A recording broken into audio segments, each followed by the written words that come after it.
Hello बच्चों, मैं उम्मीद करता हूं कि आप सब अच्छे होंगे। दोस्तों, आज हम लोग क्लास 12th के फिजिक्स चैप्टर नंबर 4 गतिमान आवेश और चुंबकत्व का लेक्चर नंबर 17 करने जा रहे हैं दोस्तों। और इस लेक्चर में हम लोगों को पढ़ना है मेरे प्यारे बच्चों, चुंबक के क्षेत्र में आवेशित कण के पथ। ठीक है, इस चीज को समझना है। इससे पहले वाले लेक्चर में हम लोगों ने चुंबक के बल को समझा था। तो चलिए भैया, सबसे पहले हेडिंग लिखते हैं, उसके बाद इस टॉपिक को बहुत अच्छा से समझने की कोशिश करते हैं। तो प्यारे बच्चों, वीडियो को अंत तक देखिए, मजा आएगा और बहुत ही इजी तरीके से आप लोगों को बताने वाले हैं। और आप लोग देख ही रहे होंगे मेरे प्यारे बच्चों कि जितने सारे फिजिक्स को हमने बताया है, उस चीज को जितना हो सके इजी वे में ले जाकर के ही बताने की कोशिश किया है। तो चलो भैया, करते हैं शुरू। सबसे पहले यहां आज जो हम लोगों का हेडिंग होगा मेरे प्यारे बच्चों, वो होगा चुंबकीय चुंबकीय क्षेत्र में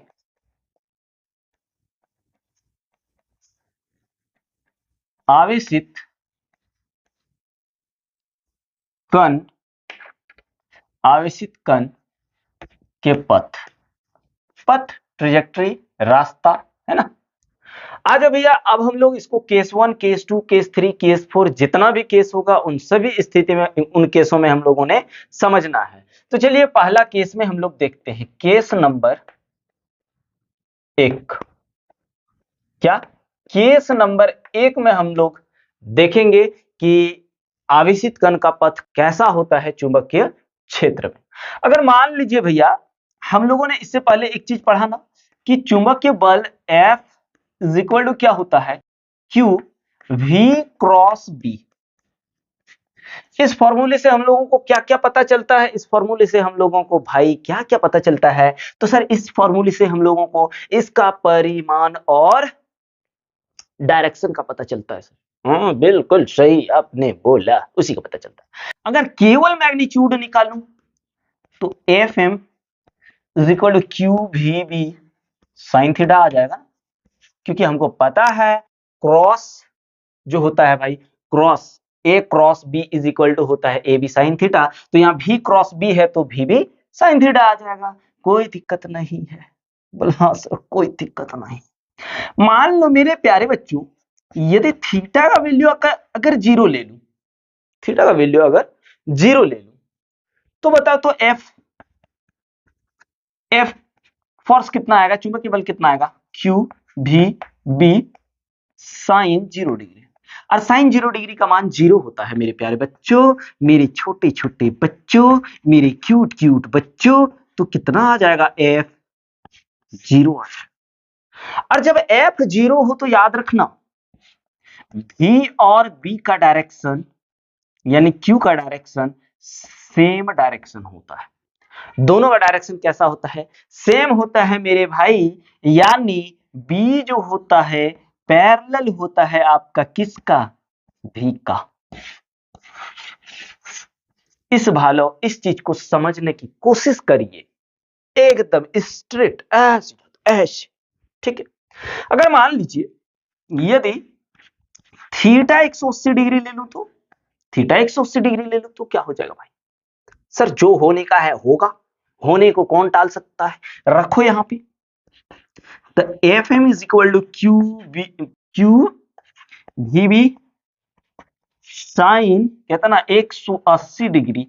आप ही बताओ जी कि साइन 180 डिग्री का मान क्या होता है। तो सर साइन 180 डिग्री का मान, बोल विश्वास नहीं कीजिएगा सर, क्या होता है बता दूं सर, बोल 0 होता है। एकदम सही बोला आपने। हम कहा बोल रहे, सब तो आप ही बोल रहे ना। अब 0 को किसी भी संख्या से गुणा कर दोगे ना तो क्या आ जाएगा, 0 आ जाएगा। यानी जब भाई यहां भी फोर्स 0 ही मिल रहा है, यहां भी चुंबकीय बल क्या मिल रहा है, 0 ही मिल रहा है। ठीक है। तो प्यारे बच्चों, यहां पे याद रखना, मैग्नेटिक फील्ड का डायरेक्शन जो होगा चार्ज के डायरेक्शन के विपरीत होता है, चार्ज के डायरेक्शन के विपरीत होता है प्यारे बच्चों। और जब चार्ज के डायरेक्शन के विपरीत हो तो याद रखना आपका V जो होता है एंटी पैरेलल होता है किसका, यानी प्रति समानांतर B का होगा, प्रति समानांतर B का होगा भाई। कोई दिक्कत है का? नहीं सर। तो आवेश का गति किस रूप में हो रहा है? आवे आवेशित कण का पथ की अगर बात करूं तो कैसा है? सीधा सीधा स्ट्रेट। सर सीधी रेखा में होता है, सीधी रेखा। हम्म। किसमें प्यारे बाबू लोग? सीधी रेखा में यहाँ पे आवेश यानी चार्ज क्या करता है? गति करता है, गतिमान होता है। अब इसको थोड़ा सा इसका स्क्रीनशॉट लेंगे, उसके बाद ही ना अपन बताएंगे केस नंबर 2। ये केस नंबर 1 है। ऐसे भी तो इस चीज को हम लोग इससे पहले पढ़ लिए है ना भाई? बोलो कि नहीं पढ़े सर? कैसे पढ़ा दिया ना? तो चलो इसका स्क्रीनशॉट लो, मिटा देते हैं। ले लिया क्या? ले लिया क्या? हाँ सर ले रहे हैं। चलो केस नंबर 2 देखने वाले हैं। इसी का केस नंबर 2 बहुत मजा आने वाला है, घबराइयो ना। केस नंबर 2 2 ले लिया। अगर मान लो यदि थीटा कितना ले लूं? थीटा इज इक्वल टू ले लेते हैं 90 डिग्री। जब थीटा 90 डिग्री ले लिया भैया, इसका मतलब ये है कि V और B का ये अगर B है तो Q जो होगा ऐसे कुछ जाएगा V वेग से। या कितना का एंगल बनेगा? 90 डिग्री का। हो सर सही बोले, ऐसे होता। तो आप फोर्स निकाल के देख, क्या Q V B sine 90 degree, और साइन 90 डिग्री का मान क्या होता है आप ही बताओ? सर 1 होता है। तो साइन 90 डिग्री का मान 1। तो यहां पे चुंबकीय बल जो होगा ना भाई, यहां पे चुंबकीय बल मैक्सिमम होगा, अधिकतम होगा। यहां पे 90 डिग्री पर चुंबकीय बल क्या होता है? अधिकतम होता है। यानी अगर कहा जाए तो इस टाइम बोल, इस टाइम क्या सर? इस टाइम प्यारे बच्चों याद रखना, भी जो होता है परपेंडिकुलर होता है बी का। इसका मतलब भी डॉट बी जो होगा वो आ जाएगा 0। और थीटा क्या था? थीटा भी और बीच के भी और बी, भी तथा बी के बीच है कौन है? तो जब एक दूसरे के ये 90 डिग्री पर होगा ना भाई, एक दूसरे के 90 डिग्री पर होगा ना, तो याद रखना आवेशित कण का आवेशित कण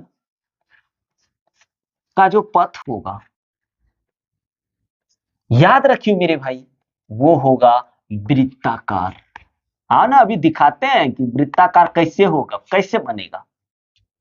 हाँ, आवेशित कण का पथ यानी रास्ता किस तरह से, यानी आवेश किस रूप में मूव करेगा, किस रूप में गति करेगा, तो वृत्ताकार करेगा। कैसे? ऐसे छप छप छप छप छप। हाँ, तो आज देख लेते हैं। सबसे पहले हम लोग कहां पे देख रहे हैं? चुंबकीय क्षेत्र में। तो हम लोग एक काम करते हैं, चुंबकीय क्षेत्र लेते हैं। ये मेरा चुंबकीय क्षेत्र है, ठीक है।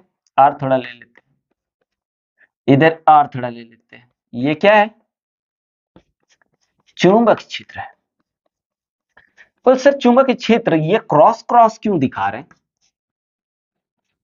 क्या है ना सर, फर्स्ट बार ये वीडियो मेरे पास पहुंचा है तो फर्स्ट बार देख रहे हैं, इसलिए नहीं समझ में आ रहा है सर कि ये आपने क्रॉस क्रॉस में क्यों लिखा या क्यों लिख रहे हैं।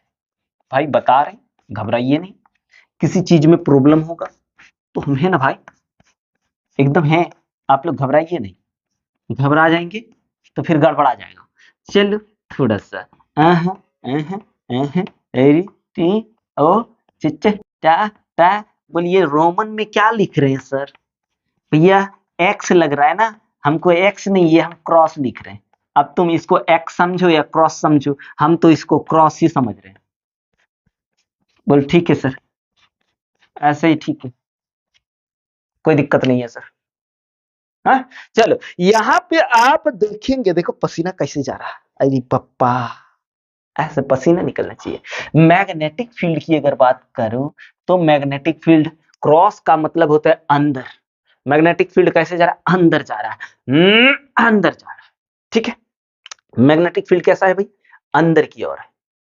तो मान लो हमने एक चार्ज लिया, यहां पे एक चार्ज Q है जिसका कुछ मास m है।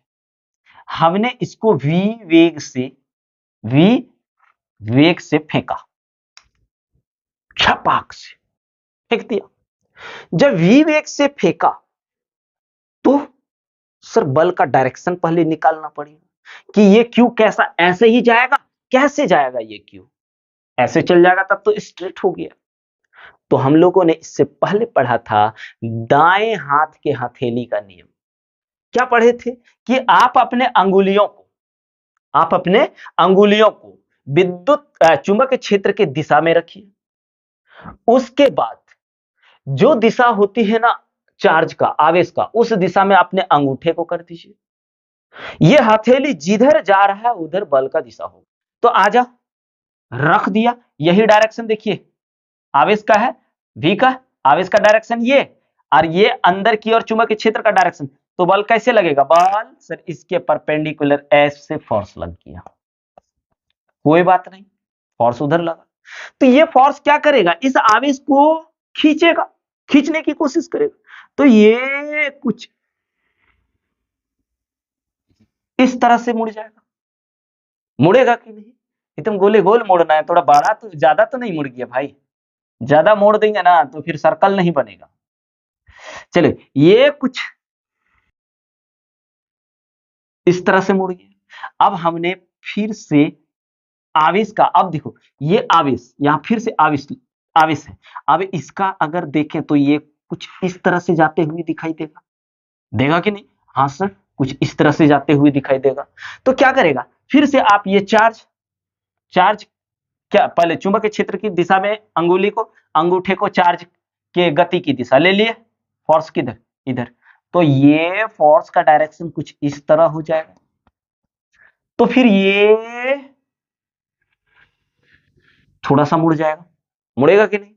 अब फिर से भैया, अब फिर से अगर आप देखो तो इस Q का Q कैसा जाने खोजेगा? ऐसे जाने खोजेगा, ऐसे जाने खोजेगा। लेकिन ये बल क्या करेगा? इस Q को अपने ओर खींचेगा। तो यहां पे भी किधर खींचाएगा? देखो यहां पे भी हम लोग लगाएं इस डायरेक्शन में, अंगूठा उस डायरेक्शन में रखिए जिस डायरेक्शन में चार्ज जिस डायरेक्शन में जा रहा हो। तो इस डायरेक्शन में ऐसे कैसे लगाएगा? फोर्स ऐसे, ठीक है, फोर्स ऐसे लग गया। अब क्या करेगा? ये चार्ज को, ये फोर्स क्या करेगा? सेंट्रीपिटल फोर्स जैसा ये चार्ज क्या करेगा? नीचे की ओर खींचेगा। तो ये कुछ इस तरह आएगा, फिर खींचेगा, कुछ इस तरह आ जाएगा। तो ये क्या बना भैया? ये देख लीजिए, ये कुछ इस तरह जाने खोजेगा, है ना, लेकिन घुमा देगा ये फोर्स। तो यहां पे देखिए ये सेंटर से फोर्स क्या कर रहा है? आवेश को अपने आप की ओर खींच रहा है। आप लोगों ने सर्कुलर मोशन में देखा होगा भाई, बाप रे पसीना। आप लोगों ने देखा होगा भाई कि अगर मान लीजिए ये सेंटर है और ये इसकी त्रिज्या r है, ये सेंटर है और ये इसकी त्रिज्या क्या है? r है। तो यहां सेंटर से अगर कोई चीज घूमता है, आप ही जब साइकिल चला रहे होते हैं, कहीं गोला होता है जहां घूमना होता है, वैसे घूमते तो क्या करता है? ऐसे लगता है खींचता है। तो सेंटर यानी केंद्र एक बल लगाता है, केंद्र से एक बल कार्य करता है जो उस वस्तु को अपने आप की ओर खींचता है। तो वैसे ही भैया, जैसे आपने देखा कि चुंबकीय बल आवेश को खींच रहा है, वैसे ही कौन करता है? वैसे ही सेंट्रीपिटल फोर्स करता है। अभी केंद्रीय बल क्या करता है? सेंटर से किसी वस्तु को अपने आप की ओर खींचता है। थोड़ा स्क्रीनशॉट लो, इसको मिटाएंगे। ले लिया क्या? ले लिया क्या? हाँ सर ले लिए। अच्छा, तो इससे एक चीज समझ में आया कि ये चुंबकीय बल जो होगा, ये चुंबकीय बल जो होगा, ये किसके इक्वल हो जाएगा? अभिकेंद्रीय बल के इक्वल हो जाएगा। यानी ये चुंबकीय बल जो है किस फोर्स के बराबर हो जाएगा? सेंट्रीपिटल फोर्स के बराबर। किस फोर्स के? सेंट्रीपिटल फोर्स के। अभी केंद्रीय बल क्या करता है? जैसे ये घूम रहा है तो ये सेंटर से ऐसे करके ताकत लगाएगा। या फिर आप किसी रस्सी में किसी चीज को बांधो ना भाई, ऐसे घुमाओगे तो ये रस्सी क्या करता है? उस पत्थर को बांधने के बाद वो ऐसे घूमना शुरू हो जाता है, ये इसी कक्ष में घूरेगा। तो वही काम कर रहा है कौन? चुंबक के बल। किसको घुमा रहा है? आवेश को। कैसे? सर्कुलर मोशन में, है ना। तो यहाँ पे Fm क्या निकाले हम लोग? QVB यही निकाले। और सेंट्रीपिटल फोर्स क्या होता है भैया? मास हमने बोला m, कौन वेग से जा रहा है? v, तो mv² अपॉन r होता है। क्या होता है? r होता है। अब यहाँ पे ये v और v कैंसिल, r यहाँ QB इधर, तो r इज इक्वल टू क्या आया? m upon QB। बहुत इंपॉर्टेंट फॉर्मूला है, एकदम बहुत इंपॉर्टेंट फॉर्मूला है। अगर v वेग से गतिमान आवेश हो तो उस वृत्ताकार पथ की त्रिज्या अगर निकालना हो तो r इज इक्वल टू ये होगा कि सर कितना दूर से चार्ज घूमेगा। ठीक है, इस फॉर्मूले से हम लोग निकाल सकते हैं मेरे प्यारे बच्चों, जहां m क्या है? m आवेश का द्रव्यमान, v आवेश का वेग, q आवेश, b चुंबकीय क्षेत्र, जहां पे चार्ज मूव कर रहा है। तो प्यारे बच्चों यहां तक तो ठीक है। अगर सर इसको घूमने में, एक पूरा चक्कर लगाने में कितना समय लगेगा तो आप निकाल लो ना। ये फर्स्ट है, अगर आप निकालने जाओ तो उसको बोलते आवर्तकाल। आवर्तकाल क्या? आवर्तकाल, जिसको हम लोग टाइम पीरियड बोलते हैं। Time period. तो टाइम पीरियड क्या होता है? टाइम इज इक्वल टू समय बराबर क्या होता है? दूरी बट्टे चाल। समय बराबर क्या होता है? दूरी बट्टे चाल। दूरी एक सर्कुलर यानी सरकमफेरेंस ले लेंगे, इसका परिधि। एक चक्कर लगाने में कितना दूरी तय किया? 2 पाई आर। हाँ, उसके बाद चाल क्या है? v वेग से गति कर रहा है। ठीक है, अब आपको क्या चाहिए? टाइम तो निकाल सकते हैं, आर का वैल्यू रख दो। एक टाइम का फॉर्मूला ये हो गया, अगर आप देखें तो एगो ये हो गया। अगर आर का वैल्यू रख दूं तो क्या मिलेगा? क्या? 2 पाई इंटू एम भी अपॉन क्यू बी बटे में कितना है? भी और भी कैंसिल, तो आपको यहां क्या मिला? 2 पाई एम अपॉन क्यू बी। इसको भी याद रखने की कोशिश करें, क्योंकि अभी बहुत काम आने वाला है। जब न्यूमेरिकल सॉल्व करेंगे ना भैया, तो यहाँ से बड़ा सॉल्व होने वाला है। अभी कराते हैं, टेंशन मत लो। चलो, है ना। अब इधर मिटा देते, फोटो लो ना उधर भाई, स्क्रीनशॉट फटाक से पॉज करिए और मारिए, फटाक से ले लिए। हाँ, आ जाओ। अगर अगर हमने बोला कि सर आपने आवर्तकाल निकाल लिया, इसकी आवृत्ति क्या होगी? आवृत्ति को हम लोग बोलते हैं फ्रीक्वेंसी। फ्रीक्वेंसी निकालना, एफ बराबर होता है 1 अपॉन टाइम। 1 upon time. अब टाइम कितना निकाले हैं? 2 पाई एम अपॉन क्यू बी, यानी फ्रीक्वेंसी आपका आ जाएगा 1 बटे 2 पाई एम अपॉन क्यू बी ऊपर ले जाओ तो एफ क्या निकल जाएगा? क्यू बी बटे 2 पाई एम। ये निकला। अगर आप आवृत्ति, अगर कोणीय आवृत्ति निकालना है, क्या? कोणीय आवृत्ति, कोणीय आवृत्ति या कोणीय वेग, क्या? कोणीय आवृत्ति, जिसको हम लोग बोलते हैं एंगुलर फ्रीक्वेंसी, है ना।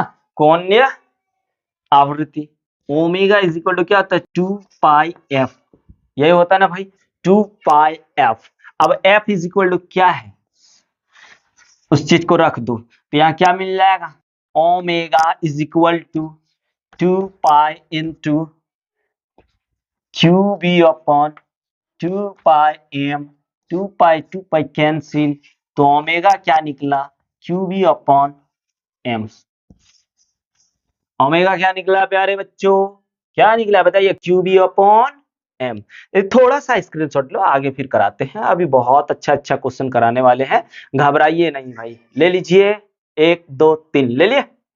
आ जाओ, अगर हम लोग देखें इसका काइनेटिक एनर्जी के फॉर्म में, किसके फॉर्म में, गतिज ऊर्जा के रूप में अगर देखें, गतिज ऊर्जा के रूप में, यदि हाँ हम लोगों को, रुको भाई, यदि R बराबर क्या है, एम भी अपॉन क्यू बी, यही यही ना। यदि इसको काइनेटिक एनर्जी के फॉर्म में लाया जाए, किसके फॉर्म में, काइनेटिक एनर्जी के फॉर्म में, तो V का वैल्यू अगर निकालना तो मिल जाएगा ना। तो यहाँ पे काइनेटिक एनर्जी क्या होता है, कि E is equal to half M V square, ये 2 इधर ले गए तो 2K, बताइए बताइए बताइए, या फिर एक काम करो भाई, रुको 1 सेकेंड, ये एम भी जो होता है P के इक्वल होता है, जिसको हम लोग संवेग बोलते हैं, संवेग नहीं बोलते क्या। तो यहाँ पे R का और एक फॉर्मूला क्या मिल गया, P is equal to Q B. देखते जाओ, ये सब बहुत ज्यादा यूज होने वाला है प्यारे बच्चों, बहुत ज्यादा। आ जाओ भैया आगे करते हैं। अगर मान लीजिए अब एक काम करते हैं, खाली फार्मूला बना रहे हैं अभी हम लोग। अब अगर kinetic energy is equal to क्या होता है, हाफ एम भी स्क्वायर, 2 इधर ले गए तो 2K शॉर्टकट लिखते, ठीक है, शॉर्टकट क्या लिख रहे हैं, K लिख रहे हैं। यहाँ आया एम भी स्क्वायर, एक काम करो इसको भी स्क्वायर बनाओ, इसको स्क्वायर बनाएंगे तो यहाँ से भाग दे देना पड़ेगा, इस एम को इधर ले आओ, तो यहाँ हो गया 2m के बराबर, इसको हम लिख सकते हैं एम भी का स्क्वायर, लिख ही सकते हैं। एम भी इज इक्वल टू क्या है, P है, तो आप एक काम करो जी, यहाँ लिख दो 2km, यही है ना, sorry 2mk is equal to मिल गया आपका P स्क्वायर, यानी P इज इक्वल टू क्या आ जाएगा, रूट अंडर 2m के, ऐसा आ गया। अब यहाँ P का वैल्यू रख दो, तो इस फॉर्मूले से भी हम लोग क्या कर सकते हैं, अगर काइनेटिक एनर्जी के फॉर्म में क्वेश्चन दिया है तो हम लोगों को त्रिज्या निकालने बोला, किसका, उस वृत्ताकार पथ का, तो हम लोग इस फॉर्मूले से निकाल सकते हैं, P बराबर 2mk अपॉन QB। अगर मान लीजिए आवेशित कण Q जो है वो विभवांतर V से अगर त्वरित है, तब उसके लिए रेडियस का क्या फार्मूला बन जाएगा, आ जाओ, क्योंकि बाबू तरह तरह का क्वेश्चन दिया रहेगा, फिर आप पगला जाओगे ना। तो लिखते हैं, यदि आवेशित कण Q विभवांतर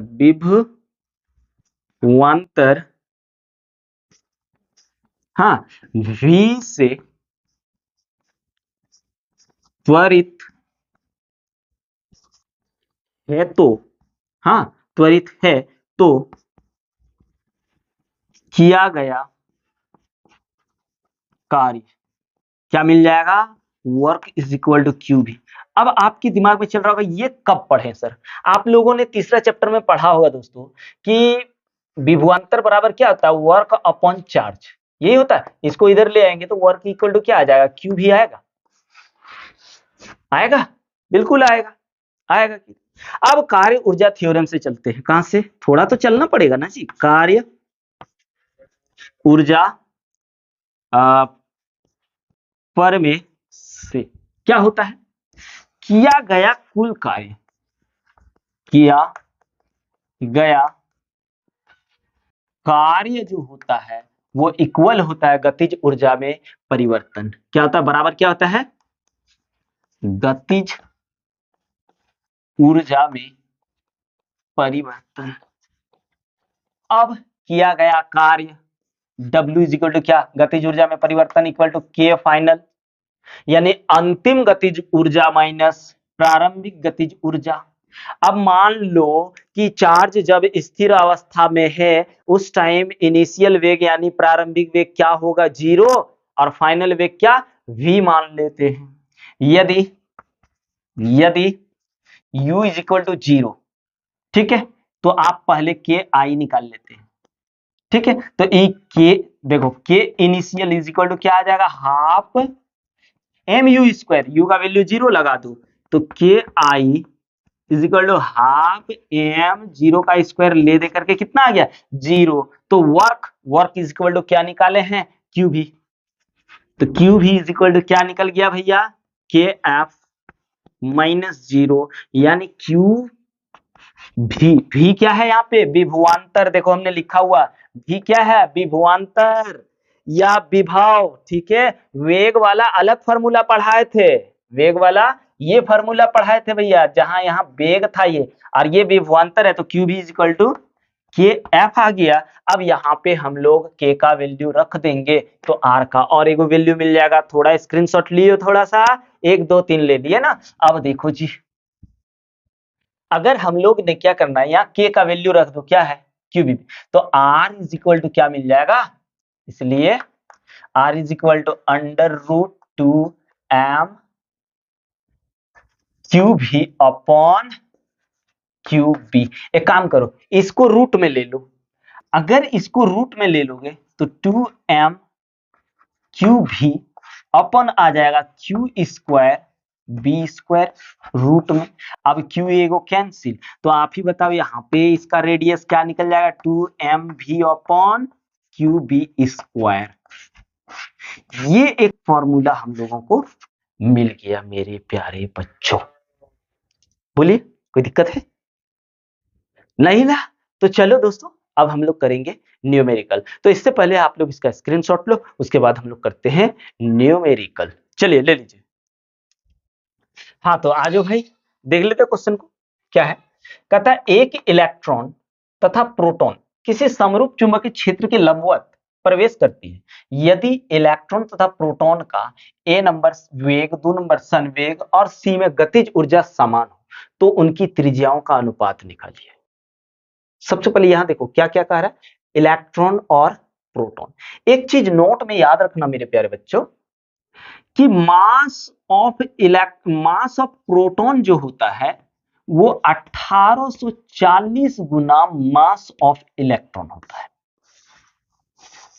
इस चीज को अगर आप याद रख लेंगे तो फिर आपके लिए क्वेश्चन कुछ भी नहीं है। आज आप सॉल्व करने की कोशिश करते हैं। यहां पे इलेक्ट्रॉन तथा प्रोटॉन की बात कर रहा है, क्या, इलेक्ट्रॉन और प्रोटॉन। ठीक है, इलेक्ट्रॉन तथा प्रोटॉन के त्रिज्याओं का अनुपात निकालना है। चलो भाई, पहले इलेक्ट्रॉन लिख लेते हैं, इलेक्ट्रॉन, और क्या है, प्रोटॉन।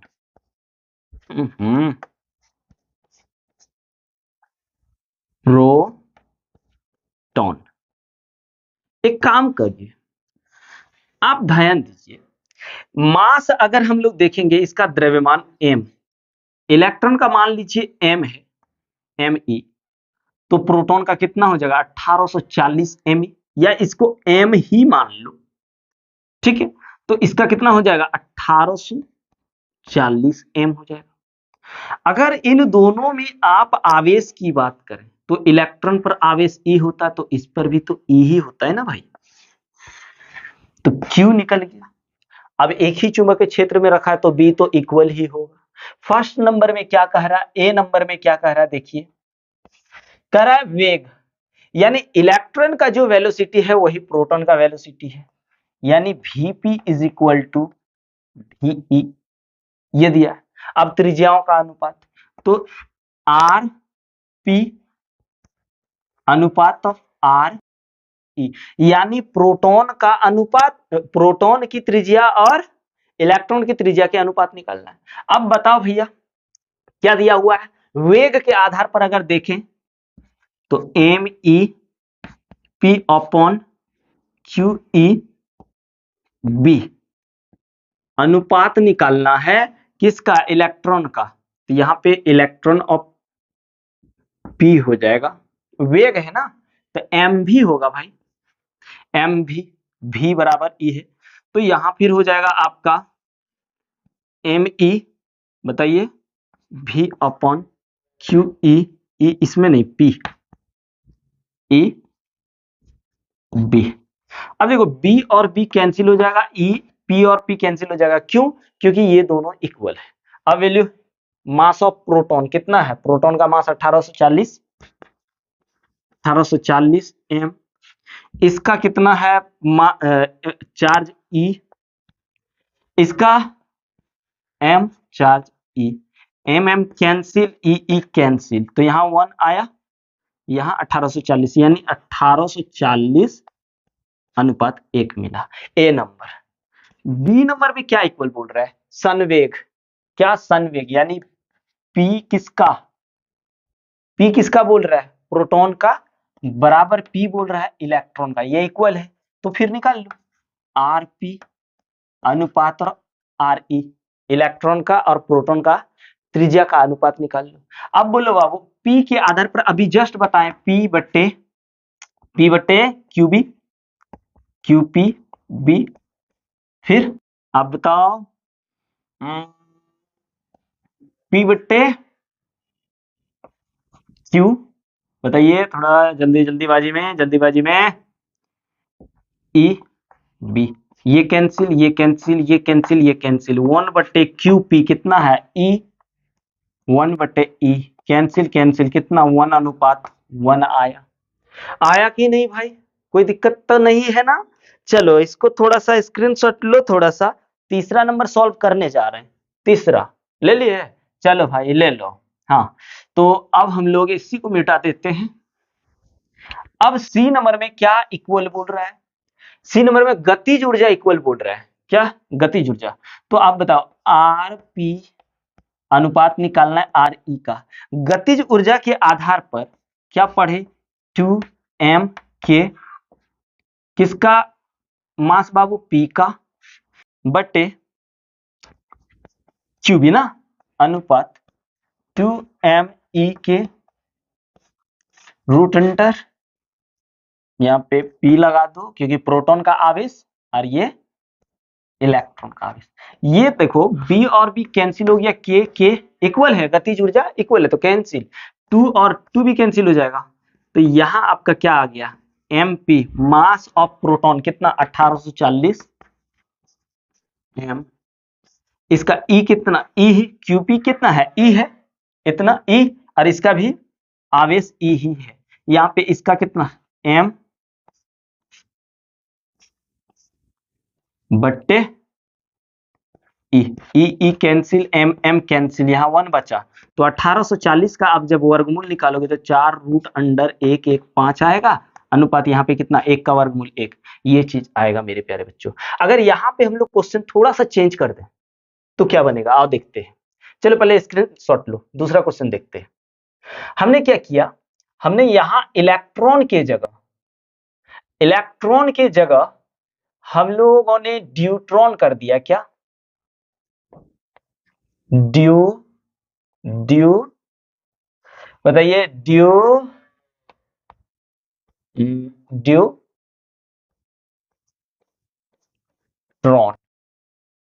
और इसके पास हमने कर दिया अल्फा कण, तो जहां जहां पे हम लोगों ने, अब इसकी तब जरूरत नहीं है, चलो उसके बाद ये सब रहने दो, यहां पे यहां कर देते हैं ड्यूट्रॉन, और यहां पे कर देते हैं अल्फा कण, अल्फा कण। अब बताना है, चलो कोई बात नहीं, खबर ठीक ही है। अब ड्यूट्रॉन यहां पहले लिख लेते हैं, ड्यूट्रॉन वही निकालना है, त्रिज्याओं का अनुपात, और यहां पे अल्फा कण कर देते हैं। चलो अगर ड्यूट्रॉन हाइड्रोजन का दूसरा, एक होता है प्रोटियम, ड्यूट्रियम, और देख लो ना यहाँ पे दिखा देते हैं, यहाँ पे अगर समस्थानिक देखते हैं तो 1 1 1 2 13 हम लोग इसकी बात कर रहे हैं, तो मास कितना हो जाएगा 2m। और अल्फा कण एक हीलियम पार्टिकल्स होता है ना जी, तो इसका मास हो जाएगा 4m। इसका तो अगर आप चार्ज की बात करोगे तो एक इलेक्ट्रॉन का ही, देखो यहाँ इलेक्ट्रॉन कितना है, एक ही ना है, तो चार्ज E हो जाएगा। और इसमें कितना होता है, हीलियम में 2 होता है, कितना 2, तो E का वैल्यू कितना 2 आ जाएगा। अब हम लोगों को निकाल लेना है, आजू इसको मिटा दे रहे, क्वेश्चन कर लेते हैं। चलो भाई, त्रिज्याओं का अनुपात निकालना है, तो ए सबसे पहले हम लोगों को वेग के आधार पर देखना है, तो आरपी नहीं, प्रोटॉन नहीं है, ड्यूट्रॉन डी, अनुपात निकालना है आर अल्फा का। ठीक है, किसके वेग बराबर है, यहाँ पे क्या है, वेग बराबर है भी दोनों का, डी का भी और अल्फा का, दोनों का इक्वल है वेग। तो आर इज इक्वल टू क्या फॉर्मूला बताए थे, एम भी अपन क्यू डी बी। ठीक है, डी इसलिए लिख रहे हैं, डी से ड्यूट्रॉन, इसका हो जाएगा M alpha V upon Q alpha B, B B cancel, भी कैंसिल, तो M alpha sorry M deuteron कितना है 2m, क्यू डी कितना है ई, एम अल्फा कितना है 4m, क्यू अल्फा कितना है 2e। हाँ, ई कैंसिल, एम कैंसिल, 2 दूनी 4, 2 2 कैंसिल, यानी 1:1 आएगा। अगर बी निकालने जाऊं, क्या बता रहा है, संवेग बराबर बता रहा है, मतलब पी बराबर बता रहा है दोनों का, ड्यूट्रॉन का भी और अल्फा का भी, तो आप निकाल लो आर डी, मतलब अनुपात निकालना है आर अल्फा का। ठीक है, तो इसका क्या आ जाएगा, P D upon Q D B, अनुपात निकाल लो जी, P alpha upon Q alpha B भी कैंसिल, ये भी कैंसिल हो जाएगा, तो इसका आ जाएगा 1 अपॉन कितना ई, अनुपात 1/2e। ठीक है, ई कैंसिल, तो इसका क्या निकला 1:1/2, कितना निकला भाई 1:1/2। ले लें आगे, ले ले, चलो पहले इसका स्क्रीनशॉट ले लो। हाँ, तो ले लिया, अब आ जाओ, ओहो बेकार है ना, वो मिटा दिए जी। सी, अब सी में क्या देखें भाई, सी में अगर देखना है हम लोगों को किसका, गतिज ऊर्जा, यानी के डी जो होगा वो के अल्फा के इक्वल हो जाएगा, तो आर डी निकालना है आपको आर अल्फा, तो इसके लिए 2m डी के अपन क्यू डी बी, यहां रूट लग जाएगा, इसका भी 2m अल्फा के क्यू अल्फा भी, यहां रूट लग जाएगा। सबसे पहली बात तो 2 कैंसिल, बी कैंसिल, के कैंसिल, m बचा है। अब देखो इसका मास कितना है 2m रूट अंडर बटे e, इसका मास है 4m, हाँ रूट अंडर बटे 2e। अजय पहले आप एक काम करो, e और e तो कट जाएगा, लेकिन इसको भी रूट में अगर कर दूं, m भी खत्म हो जाएगा, तो यहाँ आया रूट अंडर 2, अनुपात में रूट अंडर 4/4 कर सकते हैं, ये रूट के अंदर ले जाएंगे तो यहाँ कितना 1, यानी √2:1 आया। कितना √2:1 आया मेरे प्यारे बच्चों। उम्मीद है कि आप लोगों को अच्छा से समझ में आ रहा होगा।